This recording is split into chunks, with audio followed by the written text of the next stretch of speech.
안녕하세요. 오늘의 데일리 뉴스레터에 오신 것을 환영합니다.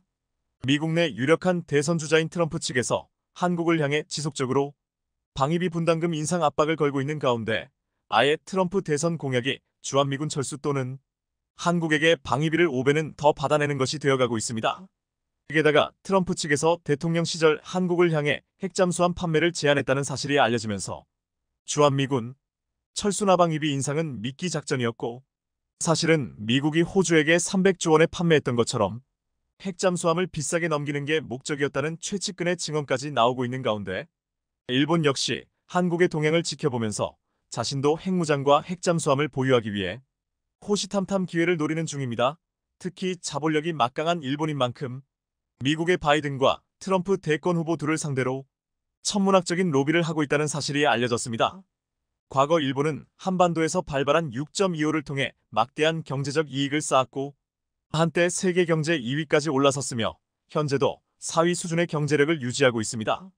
하지만 세계 5손가락 안에 드는 경제력이 있어도 일본에겐 채워지지 않는 국방력이라는 구멍이 있습니다. 전범국이라는 특성상 일본이 군사기술을 확장시키는데 한계가 있기 때문인데요. 따라서 일본이 현재 가장 바라는 것은 한반도에서 2차 6.25가 발발하거나 중국이 대만을 무력으로 점령하는 걸 통해 과거처럼 막대한 경제적 이익을 얻는 것뿐만 아니라 자국 안보를 빌미로 기존의 허울뿐인 자위대에서 선제 타격이 가능한 군대를 보유하는 방향으로 국가 정책을 바꾸기 위해 기다리고 있는 상황입니다. 무엇보다 일본은 한반도 또는 대만에서 반드시 군사적 충돌이 발생할 것이라 예측하고 국가의 미래 계획을 세우고 있는 상황입니다. 한국과 대만의 반도체에 밀려 전부 파산했던 일본의 반도체 산업이 최근 정부 주도로 수십조 원의 혈세를 투입하여 일본 내에 우후죽순 공장이 생겨나고 있는데요. 업계 전문가들은 첨단 산업에서 도태된 일본이 단순하게 반도체 산업의 부활을 노리는 게 아니라 동아시아의 화약고로 불리는 한국과 대만 둘 중에 한 곳만이라도 충돌이 발생한다면 반도체를 비롯한 첨단 산업 기반이 완전히 멈춰설 때를 노려 일본이 반도체 패권을 다시 장악하기 위한 시도라고 내다보고 있습니다. 역사적으로 주변국의 불행을 양분으로 성장한 일본이 잃어버린 30년이란 불황을 겪으면서 이번에도 한국 또는 대만의 불행을 경제의 돌파구로 삼으려는 시도로 보인다는 것입니다. 일본의 큰 그림은 경제력 확장에서만 멈추지 않습니다. 일본이 시료 지배하면서 중국과 영유권 분쟁을 벌이고 있는 센카쿠열도 중국명 다오 위다오는 대만 본토와 고작 100km 떨어져 있고 중국 본토와는 300km가량 떨어져 있어 유사시 군사적 요충지로 활용도가 높은 지역인데 중국의 대만 점령 시나리오 상엔 무인도인 센카쿠열도를 빠르게 점령하여 태평양으로부터 오는 미국의 지원을 차단하는 작전이 포함되어 있고 일본의 군사 매뉴얼에도 역시 중국이 센카쿠열도를 점령하는 상황에 대비하는 방안이 나와 있는 만큼 중국이 대만을 침공하면 영유권 분쟁을 겪는 당사자인 일본 역시 양안 무력 충돌에 자연스럽게 휘말리게 될 것이라는 상황인데요. 그런데 이것은 일본이 바라던 바입니다. 현재 무력 침공이 가능한 국가로 헌법을 개정하려는 일본은 아직까지는 명분이 없는 상황이기 때문입니다. 그런데 중국으로부터 군사적 충돌을 받으면 일본은 그 즉시 평화헌법을 고쳐서 순식간에 재무장을 하기 위함이며 일본은 오히려 중국이 자신들을 향해 적극적으로 도발해주길 기대하고 있으면서 미국과 실무적인 협상에 나서고 있는 것으로 보입니다.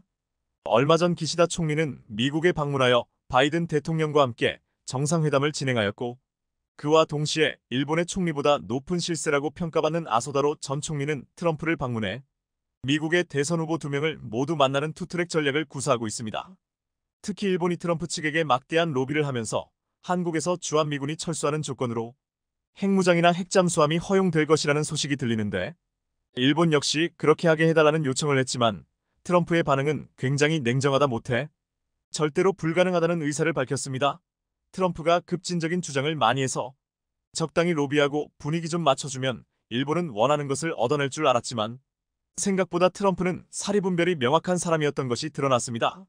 몇 년 전 트럼프가 대통령이던 당시 아베 총리를 만나는 자리에서 무역 관련 압박을 하기 위한 카드로 나는 진주만을 기억한다. 일본은 그런 국가다라고 언급한 사실을 미국 WP에서 보도했습니다. 진주만은 일본이 과거 미국의 하와이를 선전포고도 없이 기습 공격한 사건으로 일본 특유의 기회주의적 성격이 보이는 작전입니다. 지금도 국제적으로 많은 비난을 받고 있는 진주만 기습의 결과는 일본의 패망으로 돌아왔는데요. 트럼프는 이 사실을 기억한다며 일본에게는 핵잠수함이든 핵무장이든 그 어떤 것도 허용하지 않겠다는 다짐을 밝힌 것입니다. 그런데 일본 측 관계자가 트럼프를 향해 왜 한국은 핵무장이 되고 일본은 안 되냐는 질문을 하자 첫 번째로 한국은 북핵의 위협을 받고 있는데 북한의 핵기술과 이를 탑재할 탄도미사일부터 잠수함 발사 탄도미사일 SLBM 기술은 모두 중국과 러시아로부터 왔으며 북한에 대한 국제사회의 강력한 제재가 이어지고 있음에도 중국과 러시아는 그런 제재를 우회하여 북한을 지원하고 있고 이게 궁극적으로 한반도 안보의 불안을 만들어냈기에 한국이 핵무장을 하는 것은 안보적으로도 정치적으로도 정당한 명분이 있지만 일본은 이런 명분이 없다는 것입니다. 오히려 트럼프의 말대로 진주만 기습을 한 전력이 있는 일본이 핵에 손을 대려 한다는 게 역사적으로 굉장히 염치가 없는 일이라는 그런 얘기까지 나왔습니다. 독일 역시 일본과 경제 규모가 비슷하며 영국, 프랑스, 러시아보다 경제력이 높지만 그럼에도 핵을 가지지 못하는 이유는 일본과 같은 전범 국가의 영향이 매우 크다는 것입니다. 현재 유엔의 상임이사국은 2차 대전 당시 일본과 특위를 상대로 승전한 국가들이 주축이 되어 있고 전부 핵무장을 하고 있는데요. 일본과 독일이 과거에 무슨 짓을 한지 알고 있는데 이들이 핵을 가지는 것을 그 어떤 나라도 동의할 수 없는 상황입니다. 이번 일로 별 생각이 없어 보이는 트럼프일지라도 일본에 대한 명확인 생각과 가치관이 상당히 제대로 자리 잡고 있는 것으로 보이는데요. 이어서 트럼프는 일본의 요구사항을 거절한 것은 물론 일본의 산업계를 정면 비판하고 나섰습니다. 도요타 자동차는 미국 내 점유율 1위이지만 오직 일본에서만 생산하고 미국에 수출하여 미국의 제조업 일자리를 가져가고 있다며 일본에 대해 무역 압박을 시작한 것인데요. 한국의 현대기아 자동차는 글로벌 차량 판매 3위이면서 미국의 공장도 짓고 차세대 전기차 공장과 배터리 공장 등 미국에서 많은 경제적 이익을 거두는 만큼 미국의 투자의 일자리를 늘리며 상부상조하고 있는데 일본의 자동차는 100% 일본에서 생산해 미국으로 수출하는 점을 꼬집은 것입니다. 그동안 트럼프에게 많은 로비를 하면서 자신들의 뜻대로 통제할 수 있을 줄 알았던 일본은 크게 비상이 걸린 상황입니다. 트럼프가 당선이 되면 한국의 국방력이 비대하게 커지는 것은 물론이고 일본 산업은 오히려 무역 관련 불이익을 받게 될 수 있다는 위기감이 나오고 있습니다. 이어서 일본이 생각하는 한국과 북한, 대만과 중국의 군사적 충돌로부터 경제적 이익을 얻으려던 기회는 한국이 핵잠수함이나 핵기술을 보유하게 됨으로써 압도적인 억지력이 발생해 동북아시아의 평화가 지속될 수 있다는 것인데요. 주변국의 불행을 먹고 자란 일본에게는 굉장히 불행한 소식을 넘어서 발등에 불똥이 떨어진 상황이 되었습니다. 한국의 경우는 전통적으로 포병 기반의 육군이 강하고 섬나라인 일본의 특성상 비교적 해군이 강한 편인데 한국이 핵무장을 하거나 핵잠수함을 확보하는 등 둘 중에 단 한 가지 옵션이라도 가지게 되면 일본과의 군사력은 비대칭적이게 큰 폭으로 벌어진다는 것입니다. 트럼프에게 로비를 많이 하는 만큼 자국에게 이득이 되어 돌아올 줄 알았던 일본이었기에 트럼프가 자신들의 요구를 들어주지 않을 것으로 보이자 재빠르게 반대편 진영인 바이든 쪽으로 확실하게 붙는 움직임이 나오고 있습니다. 그런데 현재 미국의 여론조사 결과 바이든의 재선을 지지하는 여론은 30% 내외고 트럼프의 재선을 지지하는 여론은 55%가량 되는 것으로 나왔습니다.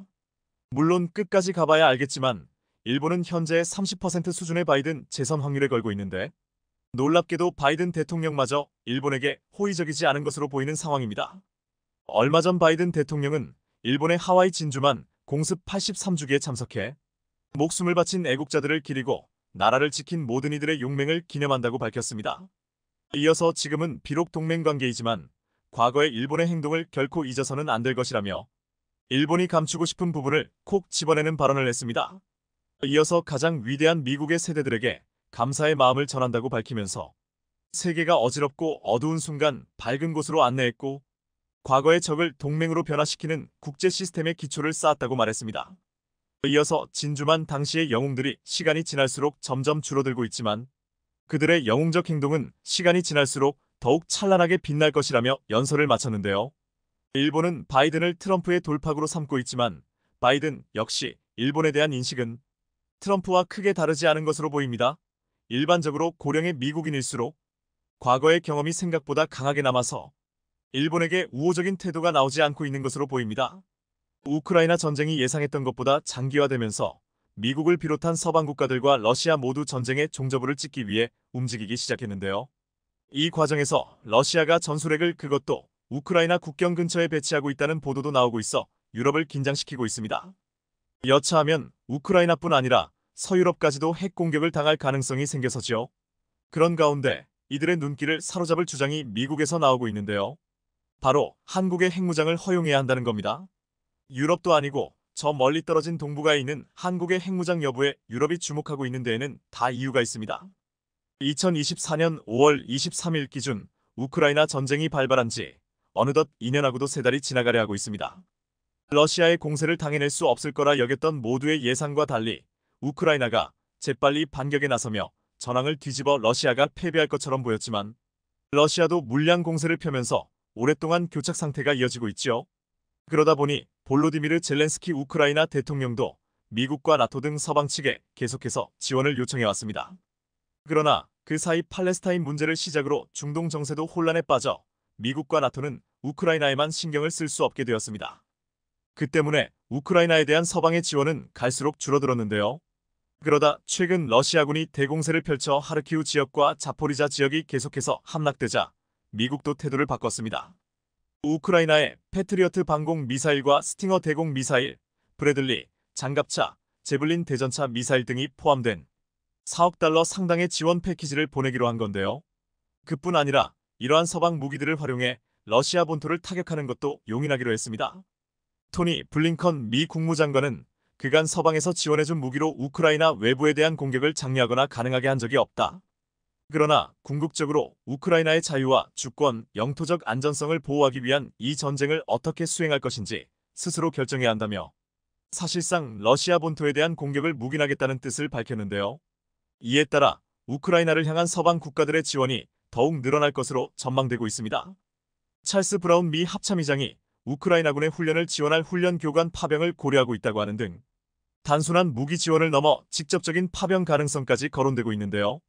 특히 에마뉘엘 마크롱 프랑스 대통령은 우크라이나가 요청하면 단순 훈련 교관 파병을 넘어 직접적인 전투 병력을 파견할 수도 있다고 밝혀 화제가 되었습니다. 그의 말대로 된다면 러시아군에 큰 압박이 될 것이 자명한데요. 그런데 이렇게 서방 국가들이 이전과 달리 우크라이나를 적극 지원하는 방향으로 태도를 바꾸자 러시아 역시 비장의 카드를 꺼내들었습니다. 바로 전술핵입니다. 이전부터 우크라이나 전황이 불리해지면 러시아가 핵을 쓸 수도 있다는 경고가 여러 차례 나왔지만 직접적으로 전술핵을 전면에 내세운 건 이번이 처음인데요. 러시아 국방부는 지난 21일 러시아 남부 군광구에서 전술핵 훈련 첫 단계가 시작되었다며 1분 30초 분량의 훈련 영상을 공개했습니다. 러시아 남부 군광구는 우크라이나 접경 지역인 러시아 남부뿐 아니라 우크라이나와의 전쟁을 통해 점령한 도네츠크와 루안스크, 자포리자, 헤르손 지역까지 관할하고 있어 사실상 우크라이나 본토 공격을 상정한 훈련이라 할 수 있습니다. 훈련은 3단계로 진행될 예정이라는데 러시아가 전술 핵무기 훈련 계획을 공개한 건 이례적입니다. 따라서 이는 최근 우크라이나 지원에 나서고 있는 유럽 등 서방을 향한 경고 메시지라는 분석이 나오고 있습니다. 실제로 블라디미르 푸틴 러시아 대통령은 이달 9일 전승절 열병식 후 러시아와 벨라루스군이 전술 핵무기 훈련을 위한 공동 준비를 시작했다고 밝히는 등 최근 들어 핵무기와 관련된 발언을 이어가고 있는데요. 러시아 하원에서도 전투 병력 파병을 거론하는 마크롱 프랑스 대통령을 겨냥해 모스크바에서 파리까지 핵폭탄이 날아가는데 2분 조금 넘게 걸릴 뿐이라는 발언이 나오는 등 러시아는 여차하면 핵을 우크라이나뿐 아니라 그 너머 서유럽에까지도 날릴 기세로 보입니다. 이렇게 유럽에서 러시아의 핵 공격 가능성에 대한 불안감이 고조되고 있는 가운데 미국에서 예상치 못한 주장들이 연이어 나오고 있어 눈길을 끌고 있습니다. 유사시 대한민국이 핵무장을 할 수 있도록 허용해야 한다는 겁니다. 이러한 주장은 그동안 국내에서조차도 몇몇 음모론자들이나 강경한 국수파들 사이에서나 나오던 걸로 치부되었지만 놀랍게도 미국 내부에서 최근 몇 년 동안 꾸준히 제기되고 있었습니다. 일례로 2022년 12월 열렸던 한미핵 전략 포럼에서 전미 국무부 핵비 확산 군축 담당자였던 로버트 아이논 특보가 한국이 핵무기를 확보하면 미국은 결국 이를 용인할 것이고 미국과 직접 대화를 선호하는 북한이 한국을 더욱 진지한 태도로 대하게끔 할 수 있다고 주장한 바 있는데요. 미국 내 보수 성향 싱크탱크인 카토 연구소의 더그 밴도우 수석 연구원 역시 이듬해 1월 포린 폴리시에 미국 일부 정부 관리자들은 한국의 핵무장에 마음이 열려 있는 것 같다고 주장하는 글을 기고했습니다. 밴도우 수석 연구원은 남한의 많은 기득권층은 한반도의 전략적 자산의 주둔과 유럽과 유사한 형태의 핵 공유를 원하고 있다. 미국의 한반도 안보 공약 지속성과 약속의 진정성을 의심하는 남한의 냉소주의자나 현실주의자들은 한국의 핵무장을 원한다. 미국의 일부 정책 기반자들도 그러한 가능성에 마음이 열려 있는 것 같다는 주장을 내세웠습니다. 이어 북한은 대륙간 탄도미사일에 핵탄두를 장착해 미국의 대도시들을 위험에 빠뜨리려 가열차게 노력하고 있다.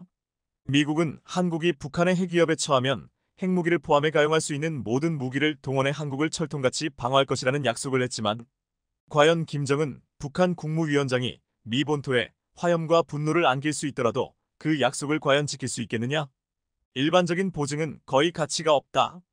우크라이나인들은 1994년 부다페스트 각서를 기억하고 있다. 당시 키이우는 소련에 핵무기를 양보하는 대가로 제한된 구제책을 제공받지 못했으며 설사 시행하려 했더라도 시행할 수 없었을 것이다라고 지적했습니다. 그러면서 미국이 이스라엘의 핵무장에 제재를 가하지 않았고 핵을 가진 인도와 파키스탄에 대한 응징을 포기했고 북한도 저지하지 못했는데 한국과 도쿄는 막을 수 있을 것 같나라며 미국이 한국 등 동맹국의 핵무장을 막을 명분이 없다고 했습니다. 비슷한 시기에 오하이오주 전 하원 의원이었던 스티브 체봇 또한 우리는 오랫동안 동맹국이 핵무기를 사용하도록 허용하는 것은 상상할 수 없었다. 따라서 미국은 한국과 대만의 핵 프로그램에 대해 공동으로 압력을 가했다. 그러나 그것은 북한이 실질적인 핵보유국이 되기 전의 일이었다. 아시아에서의 핵 확장 억제는 미국인들에게만 더 적은 위험을 초래했다고 주장했는데요. 이들의 주장을 요약하면 다음과 같습니다. 미국은 자신들이 어떻게든 한국을 지켜줄 거니 한국이 핵무장을 할 필요가 없다고 했지만 북한이 미국을 핵으로 직접 타격할 수 있게 된 현재도 그 약속을 지킬 수 있는가? 약속을 지킬 자신이 없다면 한국이 자신들을 지키기 위해 핵을 개발한다고 해도 미국이 이를 막을 명분은 없다는 것입니다. 이러한 주장들은 작년까지만 해도 말 그대로 일각의 주장에 불과했지만 최근 도널드 트럼프 전 미 대통령이 주한 미군 철수를 공약으로 내세우면서 정치권의 주목을 받고 있습니다. 벤도 수석 연구원이 지적했던 대로 미국이 한국과의 약속을 지킬 의지가 없음을 자인한 거나 마찬가지여서지요. 따라서 그가 말했던 것처럼 한국이 북한이나 중국의 위협에 맞설 수 있는 수단으로서라도 핵무장을 용인해야 한다는 목소리가 커지고 있습니다. 당장 주한 미군 철수를 주장하고 있는 트럼프의 측근들부터가 미군 철수 대안으로 한국의 핵무장 승인을 언급하고 있지요. 대표적으로 트럼프가 대선에서 승리하면 백악관 국가안보보좌관을 맡을 것으로 유력한 엘브리지 콜비 전 국방부 부차관보는 미국은 핵우산 강화 약속을 지킬 수 없다며 주한 미군을 중국 견제에 활용하는 대신 한국의 자체 핵무장을 고려할 필요가 있다고 주장했습니다. 트럼프 정권 때 국무장관을 맡았던 마이크 폼페이오 역시 북한이 핵무기를 개발하고 있는 상황에서 한국이 자체적인 억지력을 강화할 수 있다고 본다. 그렇다고 미국의 억지력이 줄어들 것이라고 생각하지 않는다며 사실상 한국의 핵무장을 허용해도 된다는 입장을 밝혔습니다. 현재 주요 경합주들에서 트럼프가 조 바이든 현 대통령보다 우세한 것으로 나타나 당선 가능성이 큰 만큼 이들의 주장대로 될 가능성 또한 커질 것으로 전망되고 있는데요. 이렇게 미국에서 한국의 핵무장을 허가해주자는 방향의 주장이 잇따라 나오자 유럽도 우크라이나 전쟁과 관련해 많은 관심을 나타내고 있습니다. 벤도 수석 연구원이 말했던 대로 우크라이나는 미국이 지켜주겠다는 약속만 믿고 1994년 부다페스트 각서를 체결해 핵을 포기했는데 그 결과 지금과 같은 위기에 처해서지요. 실제로도 미국은 전쟁 발발 후 초기에만 우크라이나를 지원해주겠다고 하다 시간이 지나면서 지원을 점차 줄였고 최근 다시 우크라이나가 불리해지고 나서야 지원을 늘리겠다고 하고 있는데요. 이런 판국에 우크라이나 때와는 반대로 미군이 물러나는 대신 한국의 핵무장을 허용할 수도 있다고 하니 잘못하면 러시아의 핵공격에 당할지도 모르게 된 유럽 국가들은 어떤 생각이 들까요? 우리도 핵을 갖게 해달라고 하거나 핵을 갖게 해주지 못하겠다면 우리를 확실히 지켜주기라도 하라고 주장할 것이 자명합니다. 현재 유럽에서 러시아 외에 핵무장을 한 나라는 영국과 프랑스 둘뿐이고 나토 회원국으로서 전술 핵무기가 배치된 독일과 벨기에, 네덜란드, 이탈리아, 티르키예까지 포함해도 7개밖에 없습니다. 이들 중 러시아의 위협에 직접적으로 노출될 수 있는 나라들은 넓게 봐서 티르키예 하나뿐이니 그런 주장이 나올 법도 하지요. 실제로 독일 유럽인민당의 만프레트 베버 대표는 올해 초 우리는 나토 없이도 트럼프 시대에 스스로를 방어할 수 있을 만큼 충분히 강해야 한다. 유럽은 핵 억지력을 구축해야 한다. 우리 모두가 러시아의 압력을 받았을 때 핵 옵션이 정말 결정적이란 걸 알고 있다며 이후 자체적으로 핵무장을 해야 한다고 주장한 바 있습니다. 만일 한국이 전문가들 주장대로 핵무장을 용인받게 된다면 이러한 이유 자체 핵무장론도 더욱 탄력을 받을 것으로 전망되는데요. 지구촌 경찰을 자처하던 미국이 그 임무를 다할 수 없게 되자 우리를 비롯해 여러 나라들이 각자 도생에 나서야 하는 걸 보면 여러 생각이 안 들 수가 없네요. 한국형 전투기 KF-21이 지난주 시험 비행에서 두 종의 공대공 미사일 시험 발사에 성공한 가운데 또 다른 시험 비행에서 국산 전투기 최고 속도인 마하 1.8을 돌파했다고 알려지며 크게 화제가 되고 있습니다. 마하 1.8은 시속 2200km로 국산 전투기 중 최고속도입니다. FA-50은 물론 미국에서 도입한 우리 공군 전략자산 F-35의 마하 1.6보다도 더 빠른 속도인데요. 그런데 이 소식에 KF-21을 눈여겨보고 있는 경쟁자들이 매우 놀란 것 같습니다. 여러 가지 반응들을 보이고 있는데요. 뿐만 아니라 분담금 먹튀 논란이 있는 인니도 크게 놀란 것 같습니다. 최근 인니는 프랑스로 한국을 대체하겠다며 한국의 행패를 부리고 있는데요. 그런데 최근 프랑스에서 크게 뒤통수를 맞아 매우 당황하고 있다고 합니다. 국산 전투기 KF-21 보라매가 굉음을 내며 하늘로 솟구칩니다. 미 항공모함 함재기 F-18 슈퍼호넷의 엔진을 40% 국산화에 탑재했는데 순간 추력이 말 44,000여 마리가 끌어당기는 힘과 맞먹습니다. 지금까진 시속 400만 800km로 저속 비행하며 기체 안정성과 미사일 작동을 시험해왔는데 지난 2일 시험 비행에서 기체 최고속도 마하 1.8을 처음 돌파한 것으로 확인됐습니다. 음속의 2배에 가까운 마하 1.8은 시속 2200km로 국산 전투기 FA-50은 물론 미국에서 도입한 우리 공군의 전략자산 F-35보다도 빠른 속도입니다. 현대 공중전은 스텔스 능력과 레이더 성능이 좌우하지만 최고 속도가 높을수록 기동성과 생존력이 올라가기 때문에 여전히 전투기에 있어서 매우 중요한 부분입니다. KF-21은 지난 3월 공중급유도 처음으로 성공했습니다. 이를 본 미국은 매우 인상적인 속도라고 극찬하기까지 했는데요. 그리고 KF-21은 지난 8일에는 중거리 공대공 미사일 미티어의 실사격 시험도 성공했습니다. 국산 레이더로 87km 밖에서 비행 중인 무인기를 추적해 격추하는 능력을 시험한 건데 유로파이터, 라팔, 스웨덴의 그리펜에 이어 미티어 실사격에 성공한 세계 네 번째 전투기가 됐습니다. 그런데 이보다 앞서 마하 1.8의 속도까지도 달성했다는 것이 뒤늦게 알려진 것입니다. KF-21은 최근 인도네시아의 분담금 삭감 논란 속에서도 최고 속도 돌파와 중거리 미사일 실사격에 성공하면서 본격 양산을 위한 기술 개발은 차질 없이 진행될 거란 전망이 나옵니다. 전투기는 일반적인 상용 여객기나 비행기와는 달리 적을 제거하기 위해서 운영되는 특수 임무 목적에 특화된 기종입니다. 이 때문에 각종 무장을 장착하고 다양한 임무를 수행할 수 있어야 하는데요. 그러나 연료와 무장을 모두 탑재한 상태에서 초음속 돌파하는 것은 기술적으로 매우 어려운 일입니다.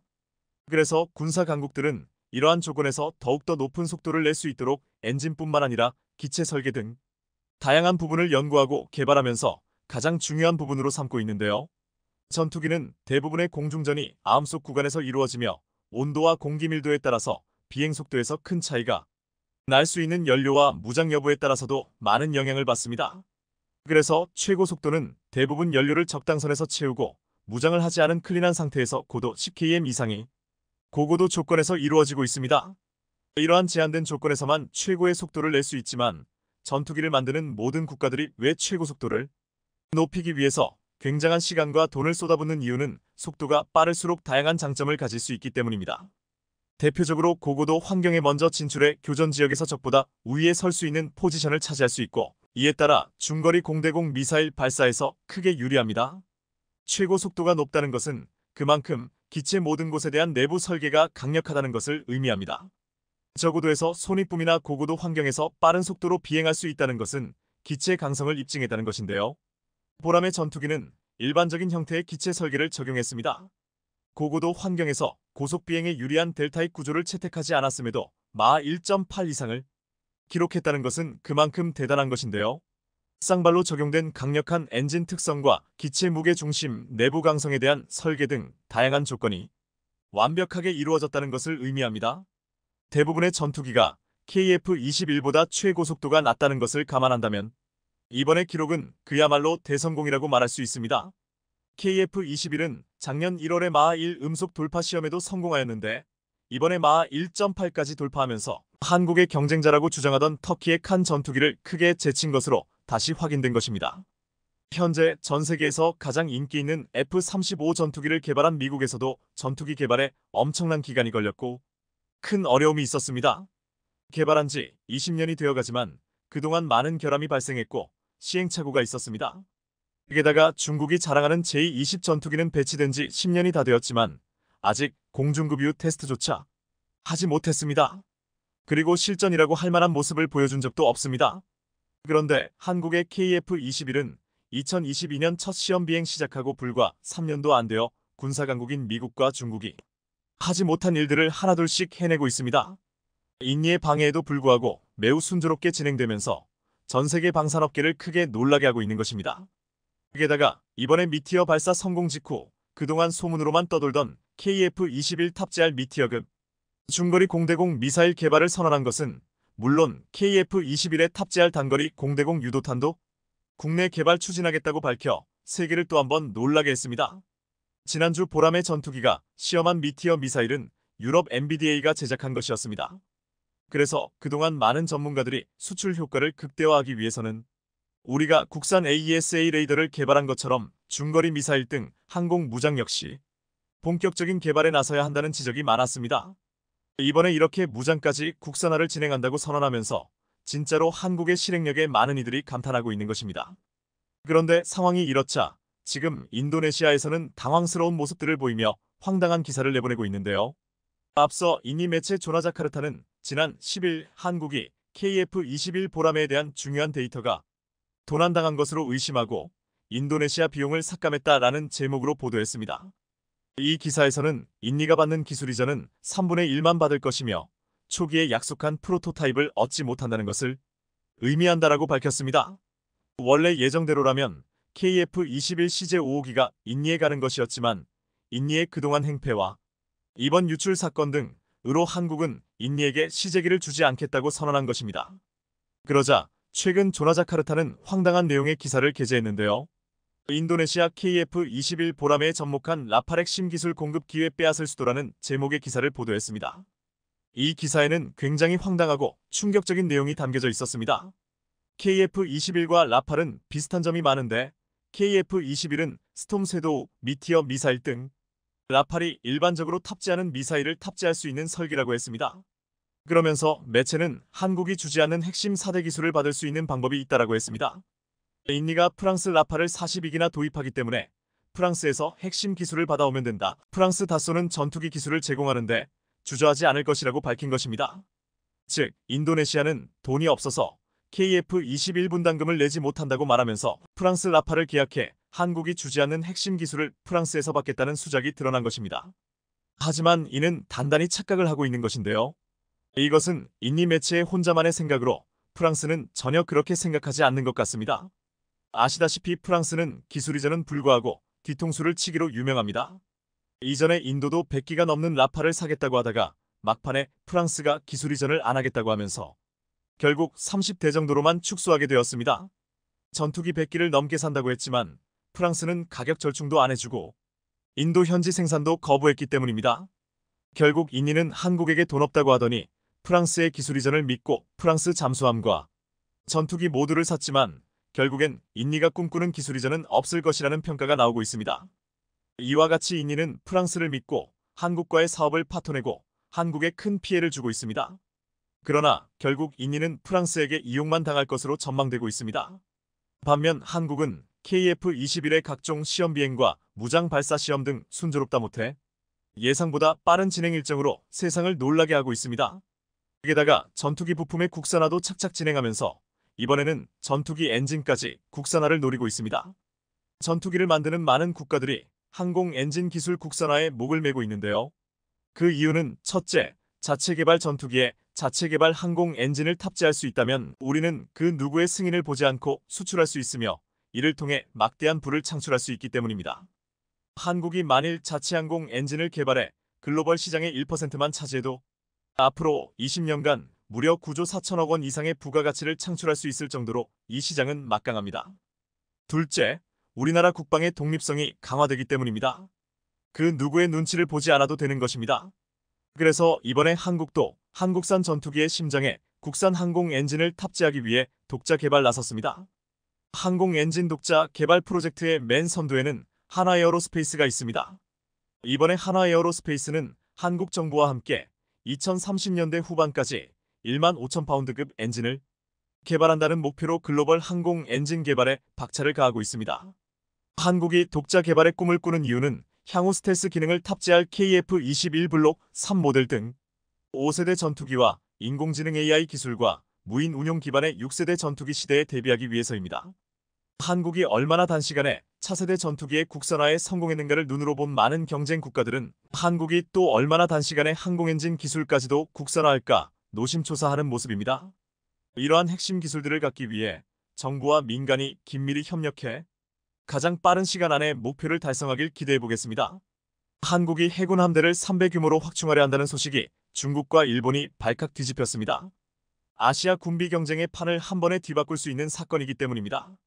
한국은 오는 2030년까지 신규 함대를 대대적으로 확충해 신형 스텔스함, 탄도 요격이 가능한 호위함, 합동 화력함 등으로 규모를 지금의 3배 이상 확충할 계획이라고 밝혔는데요.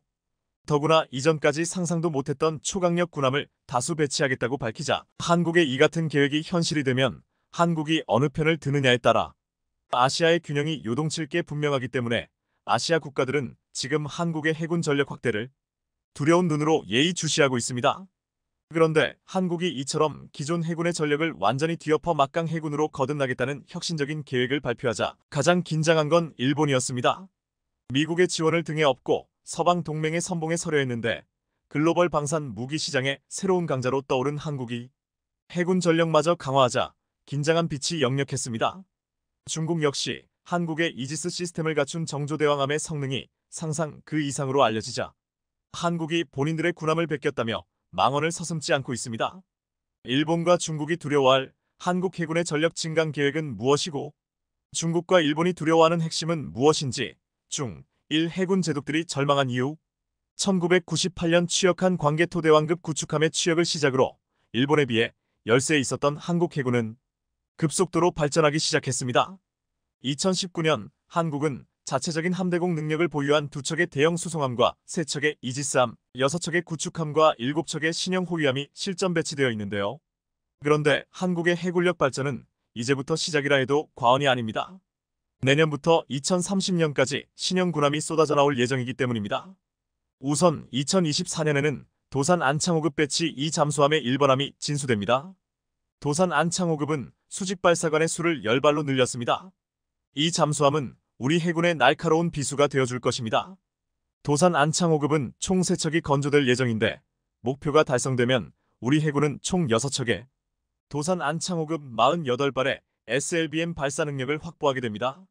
2025년에는 2척의 울산급 호위함 배치 3화, 정조대왕급 구축함 2번함, 도산 안창호급 배치 2의 2번함이 동시에 진수되고 2026년에는 울산급 배치 3의 마지막 6번함과 도산 안창호급 배치 2의 3번함이 진수될 예정입니다. 이에 따라 한국 해군의 구형 함정들은 신형으로 교체되고 이후 건조될 함정들은 우리 해군의 신규 전력이 될 것입니다. 2027년에는 2척의 울산급 배치사와 정조대왕급 구축함의 마지막 함정이 진수될 예정입니다. 울산급 배치사는 우리 해군의 차기 호위함입니다.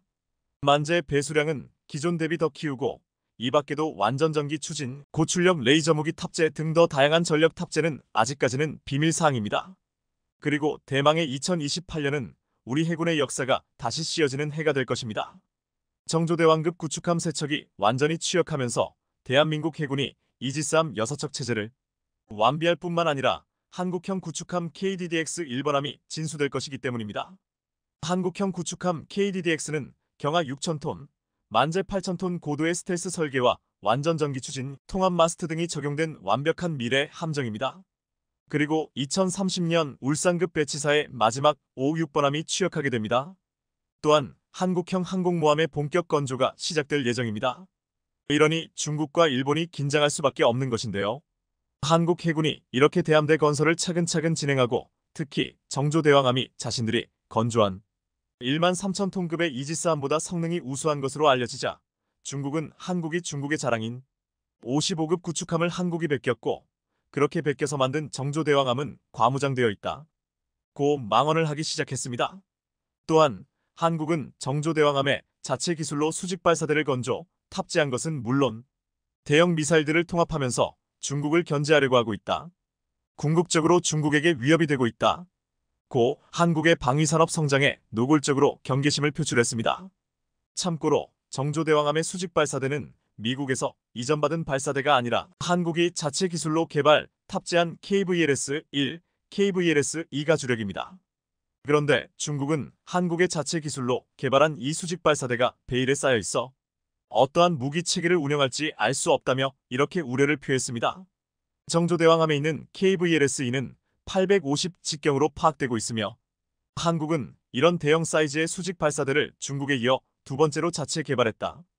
KVLS-2가 이전 발사대에 비해 면적이 80% 이상 커졌다. A는 평균적인 사이즈보다 더 큰 사이즈의 미사일 장착이 가능하다는 것을 의미한다고 분석했습니다. 그러니까 중국의 속내는 한국의 정조대왕함의 수직 발사대의 사이즈가 전보다 커졌다. 여기에는 탄도미사일은 물론 초음속 미사일, 극초음속 미사일까지 탑재 가능한 것으로 보인다. 한국은 이미 러시아에서 도입한 기술로 초음속 미사일 개발을 완료했다. 이를 지대함, 함대함, 함대지로 바꾸려 하고 있다. 한국의 야심을 경계해야 한다.